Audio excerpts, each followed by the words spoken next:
আসসালামু আলাইকুম বন্ধুরা। আজ আমি আপনাদের একটি সুন্দর গল্প শোনাব। এটি একজন ছোট বালকের সত্যবাদিতার গল্প। গ্রামের এক প্রান্তে ছিল বিশাল এক খেজুর বাগান। সবুজ গাছগুলো যেন আকাশ ছুঁয়ে থাকত। সেখানে প্রতিদিন খেলাধুলো করত ছোট্ট আদিন। একদিন দুপুরে খেলতে খেলতে তার খুব খিদে পেয়ে গেল। বাগানে তখন কেউ ছিল না। উপরে তাকিয়ে দেখল পাকা খেজুর ঝুলছে। আদিন আর থাকতে পারল না, একটা খেজুর তুলে নিয়ে খেয়ে ফেলল। কিন্তু খাওয়ার পরই তার মনে হল, আমি তো চুরি করলাম, এই খেজুর আমার নয়।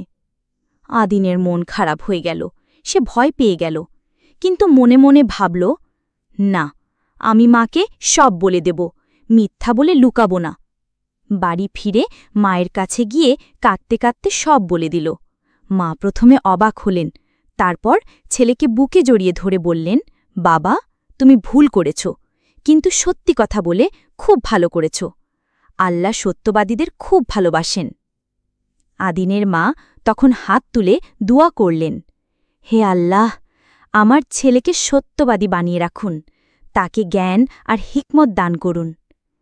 আদিনের চোখে পানি এসে গেল, কিন্তু মনে শান্তি পেল।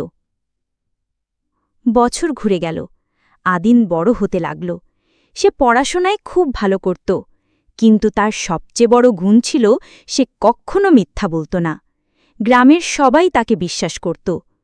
ধীরে ধীরে আদিন কুরআন হাদিস শিখল, একজন বড় আলেম হয়ে উঠল। তার কাছে অনেক মানুষ ইসলাম শিখতে আসত। সবাই বলত, আদিন ভাই ছোটবেলা থেকেই সত্যবাদী। বন্ধুরা, এই গল্প থেকে আমরা শিখলাম, সত্য বলা কখনো ছোট কাজ নয়।